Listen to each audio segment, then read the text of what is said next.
हमारे साथ स्टूडियो में वरुण भी मौजूद है जो हमें बताएंगे ब्रोकरेज रिपोर्ट्स के दम पर कौन से स्टॉक्स फोकस में रहेंगे। वरुण, सबसे पहले तो सन फार्मा पर बड़ी खबर आई है जिसके चलते कई सारे रिपोर्ट्स आए होंगे, वो बताएं, और उसके अलावा दूसरे रिपोर्ट्स कौन से हैं? सन फार्मा पे देखिए, वैसे अगर आप देखें तो कोई प्राइस टारगेट कट्स नहीं आए हैं। नो डाउट सबने चिंता जताई है और सबने कहा है कि यहाँ से आपको हो सकता है कि थोड़े बहुत ईपीएस में कट्स देखने मिले, क्योंकि इंपॉर्टेंट प्रोडक्ट है। और खासकर FY27 के लिए अगर आप देखेंगे तो कुछ ईपीएस कट्स यहाँ पे आए हैं करीब 3 से 4% के आसपास की। तो सन फार्मा को लेकर तो ये अपडेट है। इसके अलावा अगर आप देखेंगे तो M&M यहाँ पे रिपोर्ट्स आई है, क्योंकि ओवरऑल अगर आप देखेंगे तो ऑटो नंबर्स जो आए हैं उसके बाद यहाँ पे M&M पे कोटक ने अपना प्राइस टारगेट कट किया है। हालांकि अभी भी ऐड से इन्होंने अपग्रेड किया है बाय को, लेकिन प्राइस टारगेट 3300 से काट के 3150 का किया है।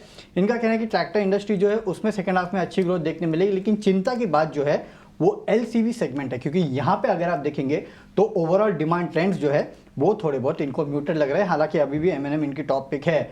Goldman Asia Pacific conviction list जो है उसमें इन्होंने होंडा और M&M को ऐड किया है, और M&M का जो प्राइस टारगेट है इनका 3600 रुपये का है। भारतीय एयरटेल डैम कैपिटल की रिपोर्ट है जहां पे इन्होंने कवरेज की शुरुआत की है। प्राइस टारगेट 1907 का इन्होंने दिया है। इनका कहना है कि टेलीकॉम इंडस्ट्री जो है वहाँ एक स्टेट ऑफ मैच्योरिटी जो है वो इनको देखने मिल रही है, और ब्रॉडबैंड जो है वहाँ पे अच्छी ग्रोथ आपको देखने मिल सकती है। और FY25 से 27 तक EPS CAGR जो है करीब 12 से 15% आपको इंडियन कारोबार के लिए देखने मिल सकता है। आखिरी में नायका पे रिपोर्ट है जहाँ पे जेफरीज खरीदारी की सलाह दे रहा है। 220 के प्राइस टारगेट है। इन्होंने जो नायका लैंड था 2.0 उसका विजिट किया और वहाँ पे काफ़ी अच्छा रिस्पांस मिल रहा है। इनका कहना है करीब 25,000 से ज़्यादा विजिटर्स थे और 4 लाख से ज़्यादा सैंपल जो है वो डिस्ट्रीब्यूट किए गए हैं। तो यहाँ पे आप नायका पे भी रखिएगा नजर।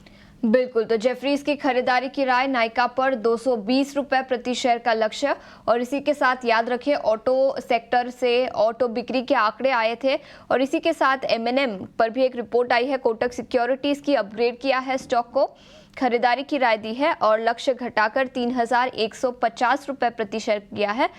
तो कई सारे स्टॉक्स जो ब्रोकरेज रिपोर्ट्स के दम पर आज फोकस में रहेंगे। इसी के साथ गोल्डमैन सैक्स की रिपोर्ट आई है एशिया पैसिफिक कन्विक्शन लिस्ट को, जहां पर उन्होंने कई सारे स्टॉक्स को खरीदारी की राय दी है। होंडा और M&M को उन्होंने कन्विक्शन लिस्ट में डाला है।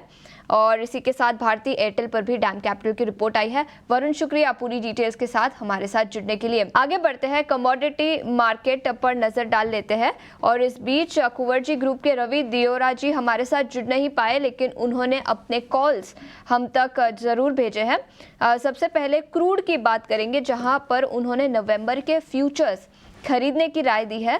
5,960 का लक्ष्य दिया है। तो क्रूड पर, कच्चे तेल पर खरीदारी की राय। और इसी के साथ सोने चांदी की बात करें तो सोने पर भी उन्होंने दिसंबर के फ्यूचर्स खरीदने की सलाह दी है। 78,500 का लक्ष्य दिया है और 79,300 माफ कीजिए 79,300 का लक्ष्य दिया है और 78,180 का स्टॉप लॉस दिया है। तो ब्रेंट क्रूड और सोने दोनों पर खरीदारी की राय। और याद रखें, सोने में पिछले कुछ दिनों से काफ़ी एक्शन दिखा है।